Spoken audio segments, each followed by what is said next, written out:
नमस्कार दोस्तों, आप सब कैसे हैं? आई होप आप लोग अच्छे होंगे। आज हम लोग देखेंगे कॉमर्स यानी वाणिज्य से कुछ महत्वपूर्ण क्वेश्चन।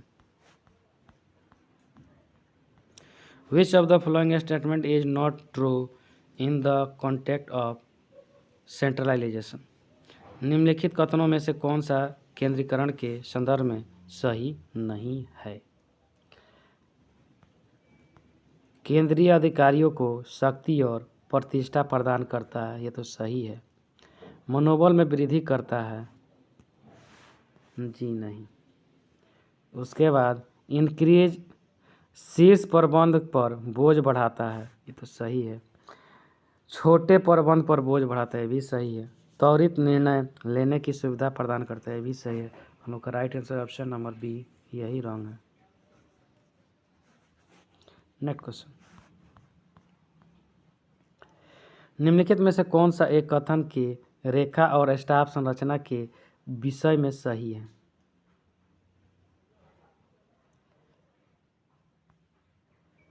अधिकार लाइन कर्मचारियों के साथ निहित है, तो सही है। अधिकार स्टाफ कर्मचारियों के साथ निहित है, ये तो रॉन्ग है। अधिकार लाइन कर्मचारी और स्टाफ कर्मचारियों के साथ समान रूप से निहित है, भी रॉन्ग है।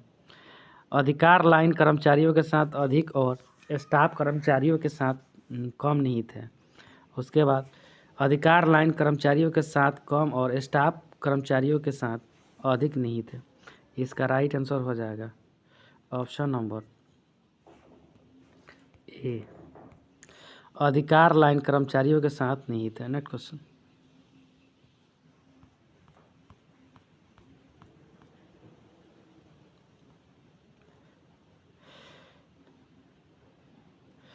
संगठनात्मक संरचना स्थितिजन्य आवश्यकताओं के अनुसार दो या दो से अधिक मालिकों की भागीदारी की अनुमति देता है। ए रेखीय, बी रेखीय और स्टाफ, सी कमिटी यानी समिति, सी मैट्रिक्स, डी विशेष कार्य बल। इसका राइट आंसर हो जाएगा option number D, special task force यानी विशेष कार्य बल। मैट्रिक्स संगठनात्मक संरचना स्थितिजन्य आवश्यकताओं के अनुसार दो या दो से अधिक मालिकों के भागीदारी की अनुमति देता है। यह ऐसी संगठनात्मक संरचना है जिसमें रिपोर्टिंग संबंधों को पारस्परिक पदानुक्रम में बजाय ग्रिड या मैट्रिक्स के रूप में स्थापित किया जाता है। नेक्स्ट क्वेश्चन,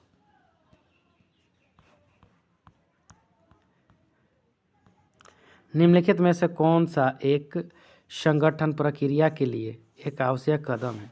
ए नियोजन के आधार की स्थापना, बी अधिकार अंतरण, सी आंतरिक समन्वय, डी कार्य मूल्यांकन।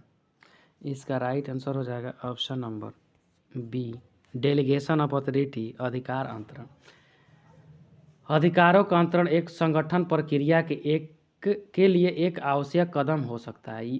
एक उत्तम संगठन द्वारा कुछ कार्यों को अपने अधीनस्थों को अधिकार के साथ हस्तांतरण करने की प्रक्रिया है। नेक्स्ट क्वेश्चन, किसी संगठन के भीतर कार्य इकाइयों का समूह के संगठन के माध्यम से श्रम विभाजन को कहते हैं कंट्रोल यानी नियंत्रण, लंबवत विशिष्टीकरण, क्षैतिज विशिष्टीकरण, सामान्य। इसका राइट आंसर है option number C, horizontal specialisation यानी क्षैतिज विशिष्टीकरण। किसी संगठन के भीतर कार्य इकाइयों का समूहों के गठन के माध्यम से श्रम विभाजन को क्षैतिज विशिष्टीकरण कहते हैं। संगठन के कार्यों का विभाजन विशिष्टीकरण के आधार पर छोटी छोटी उपक्रियाओं में किया जाता है। श्रम विभाजन एक विशिष्टीकरण के सिद्धांत पर आधारित क्रियात्मक संगठन संरचना के से संस्था की कार्य क्षमता में वृद्धि होती है। नेक्स्ट क्वेश्चन,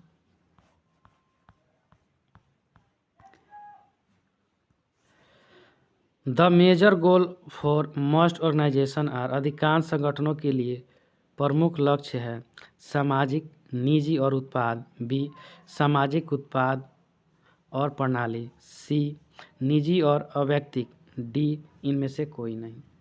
इसका राइट आंसर हो जाएगा option number B, social output and system, सामाजिक, उत्पादन और प्रणाली। अधिकांश संगठन चाहे उनका स्वरूप कैसा भी हो का प्रमुख लक्ष्य सामाजिक, उत्पाद और प्रणालीगत होना है। ऐसा इसलिए होता है क्योंकि इसके द्वारा प्राय समाज में रहकर ही सारी क्रियाएं संपन्न की जाती है। Next question.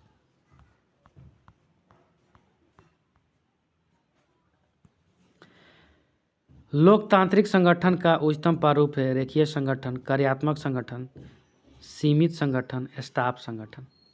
इसका राइट आंसर है option number C, committee organisation है सीमित संगठन। इसके अंतर्गत अस्थायी संपत्तियां, अस्थायी संपत्तियां, परामर्शदात्री संपत्तियां, समन्वय संपत्तियां, अनुसंधान समितियां, औपचारिक एवं अनौपचारिक समितियां आता है। Next question.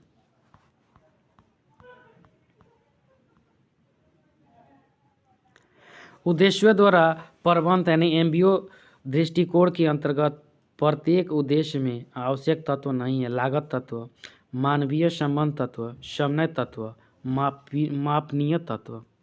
इसका राइट आंसर हो जाएगा ऑप्शन नंबर ए, कॉस्ट एलिमेंट यानी लागत तत्व। अल्फ्रेड सिलान द्वारा 1950 ईस्वी में इसकी खोज की गई थी। तकनीक की अवधारणा को लोकप्रिय बनाने में पीटर एफ डकर द्वारा मुख्य योगदान है। उन्होंने वर्ष 1954 ईस्वी प्रकाशित पुस्तक दी प्रैक्टिस ऑफ मैनेजमेंट के उद्देश्यों में एमबीओ प्रबंध की व्याख्या की है। इसके अंतर्गत मानवीय संबंध तत्व, समन्वय तत्व और मापीय तत्व आता है। Next question.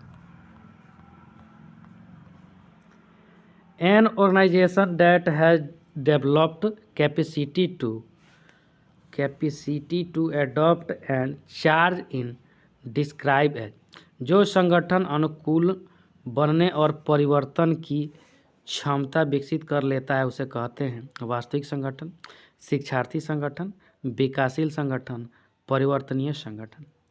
इसका राइट आंसर हो जाएगा option number B, learning organisation यानी शिक्षार्थी संगठन। जैसे हर व्यक्ति सीखता है वैसे ही संगठन भी अनुकूल और परिवर्तन के लिए चीज़ें सीखते हैं। Next question. रेखा एवं कर्मचारी संगठन सबसे उपयुक्त हैं। ए, छोटे उपक्रम के लिए, बी, मध्यम श्रेणी के उपक्रमों के लिए, सी, बड़े आकार के उपक्रमों के लिए, डी, कुटीर उपक्रमों के लिए।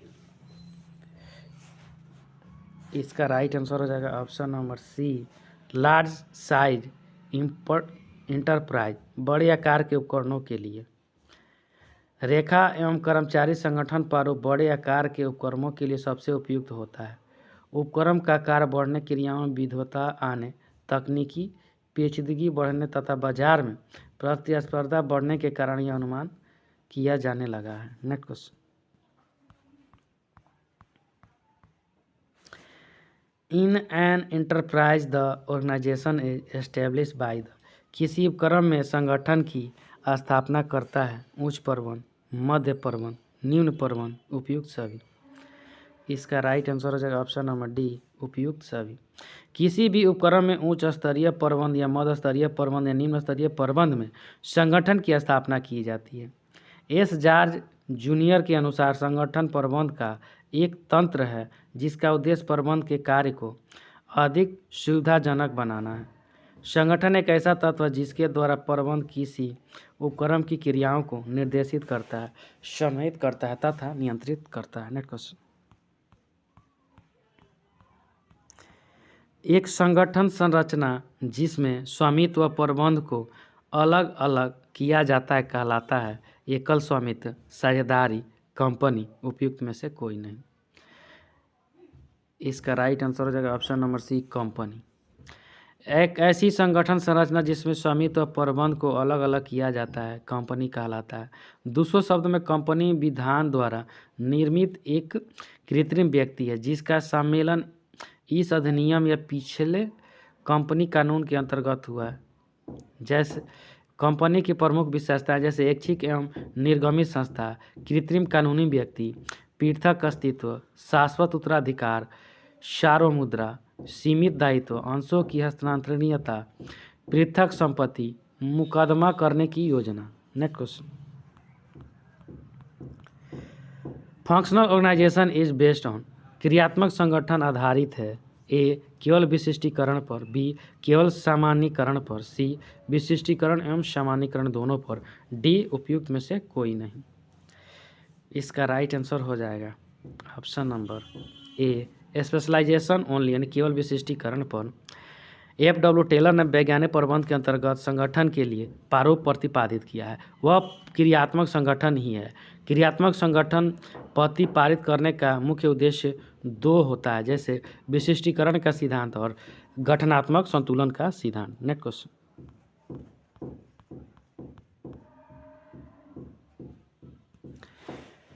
किसी व्यक्ति का विवरणात्मक विचार जो वह किसी चीज के प्रति रखता है कहलाता है मनोवृत्ति, धारणा, मनोभाव, इनमें से कोई नहीं। इसका राइट आंसर हो जाएगा ऑप्शन नंबर बी बिलीफ यानी धारणा। धारणा किसी व्यक्ति या विवरणात्मक विचार है जो वह किसी विषय में रखता है। यह विचार है जो कोई भी व्यक्ति वस्तु या विषय के बारे में रखता है। यह किसी की धारणा जैसे वस्तु अच्छी है बुरी है उस व्यक्ति को प्रभावित करती है। Next question.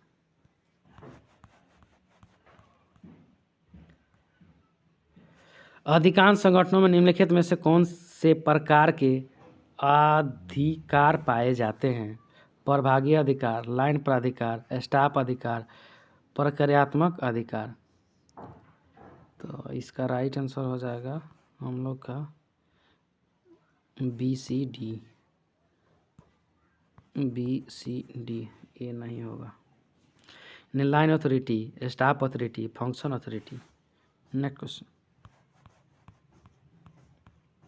निम्नलिखित में से कौन MBO प्रोग्राम विफलता का उत्तरदायी कारक नहीं है? ए परिस्थितियों में परिवर्तन को पूरा करने के लिए लक्ष्य को बदलते रहना, बी आसान लक्ष्य, सी प्रबंध सपोर्ट का अभाव, डी अवास्तविक कठिन लक्ष्य निर्धारित करना।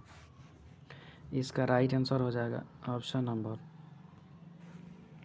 ए परिस्थितियों में परिवर्तन को पूरा करने के लिए लक्ष्य को बदलते रहना। Next question.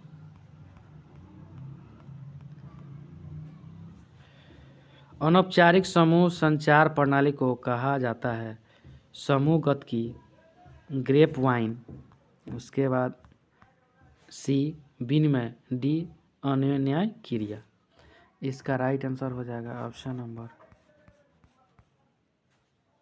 Option number B grapevine. अनौपचारिक समूह संरचना प्रणाली को अंगुरिलता या ग्रेप वाइन संचार भी कहा जाता है। ग्रेप वाइन के अंतर्गत संचार पूर्णतः अनौपचारिक होता है जिसमें संचार के किसी भी नियमों का पालन नहीं किया जाता है। Next question.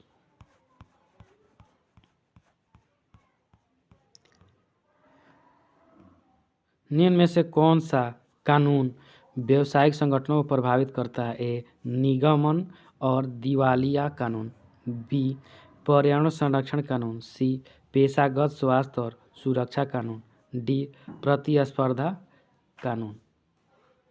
इसका राइट आंसर हो जाएगा option number A incorporation and bankruptcy law, निगमन और दिवालिया कानून। Next question.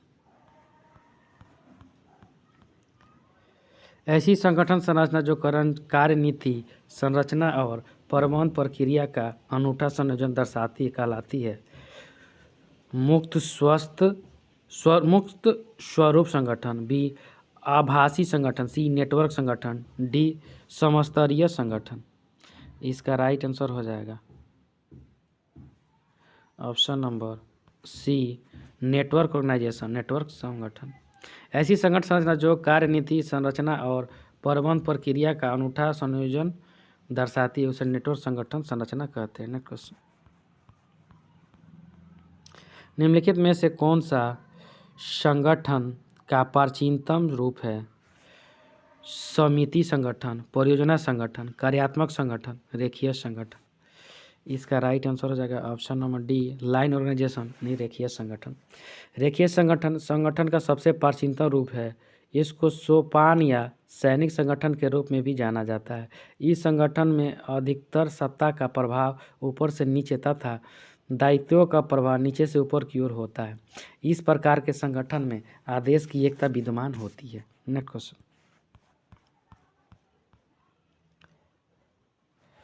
मैट्रिक्स संगठन संरचना निश्चित रूप से किस सिद्धांत का अतिक्रमण है? आदेश की एकता, स्केलर चेन, दिशा की एकता, श्रम विभाजन। इसका राइट आंसर हो जाएगा option number A, unity of command, आदेश की एकता। मैट्रिक्स संगठन संरचना विशेष रूप से आदेश की एकता के सिद्धांत का अतिक्रमण है। मैट्रिक्स संगठन की विशेषताओं में से एक विशेषता है कि इसमें संगठन के सदस्यों के लिए दोहरी रिपोर्टिंग प्राधिकरण की आवश्यकता है, जो आदेश की एकता के सिद्धांत के बिल्कुल विपरीत है। नेक्स्ट क्वेश्चन, एक उच्च परिचालन उत्तोलन वाली फर्म की ए उत्पादन प्रक्रिया में स्थिर लागत कम होती है, बी उत्पाद प्रक्रिया में परिवर्तनशील लागत अधिक होती है, सी उत्पाद प्रक्रिया में स्थिर लागत अधिक होती है, डी उत्पाद प्रक्रिया में परिवर्तन लागत अधिक होती है। इसका राइट आंसर हो जाएगा option number C, high fixed cost in production process. उत्पाद प्रक्रिया में लागत अधिक होती है। एक संगठन का लागत ढांचा अपनी लागत मात्रा या लाभ संबंधों के निर्धारण में महत्वपूर्ण भूमिका अदा करता है। उचित अंश के साथ उच्च तय लागत वाली फर्म के पास अपेक्षाकृत उच्च परिचालन उत्तोलक होता है। Next question, matrix organisation view संगठन ए एक एकात्मक एवं क्रियाशील संगठन, बी परामर्श प्रकृति का, सी वह जिसमें किसी परियोजना का भार परियोजना प्रबंध को सौंप दिया जाता है, डी वह जिसमें परियोजना प्रबंध एवं अन्य व्यक्ति विशिष्ट योजना एवं निपुणता के धनी होते हैं। इसका राइट आंसर हो जाएगा ऑप्शन नंबर सी, वह जिसमें किसी परियोजना का भार परियोजना प्रबंध को सौंप दिया जाता है। नेक्स्ट क्वेश्चन, औपचारिक संगठन वह है जहां ए सत्ता को औपचारिक बनाया जाता है, बी व्यक्तियों के बीच संबंधों को भली भांति परिभाषित किया जाता है, सी प्रत्येक स्तर पर अवस्थित उत्तरदायित्व सत्ता तथा उत्तरदाता को स्पष्टता परिभाषित किया जाता है, डी सत्ता व दायित्वों को समान किया जाता है। इसका राइट आंसर हो जाएगा ऑप्शन नंबर सी, प्रत्येक स्तर पर अवस्थित उत्तरदायित्व सत्ता तथा उत्तरदाता को स्पष्टता परिभाषित किया जाता है। नेक्स्ट क्वेश्चन, संगठन के अधिक्रम सिद्धांत का निहितार्थ है, एक अधीनस्थ का एक ही प्रवर अधिकारी होना चाहिए, बी रेखीय अधिकार स्पष्ट रूप से परिभाषित हो, सी प्रबंधक को प्रत्यक्ष रूप से केवल सीमित संख्या के अधीनस्थों का पर्यवेक्षण करना चाहिए, डी समस्त अधिकार एक ही व्यक्ति में निहित होने चाहिए। इसका राइट आंसर हो जाएगा ऑप्शन नंबर बी रेखीय अधिकार स्पष्ट रूप से परिभाषित हो। Next question, thank you friend, अच्छा लगे तो लाइक सब्सक्राइब और शेयर जरूर करें, साथ में बेल आइकन का बटन दबाना नहीं भूलें।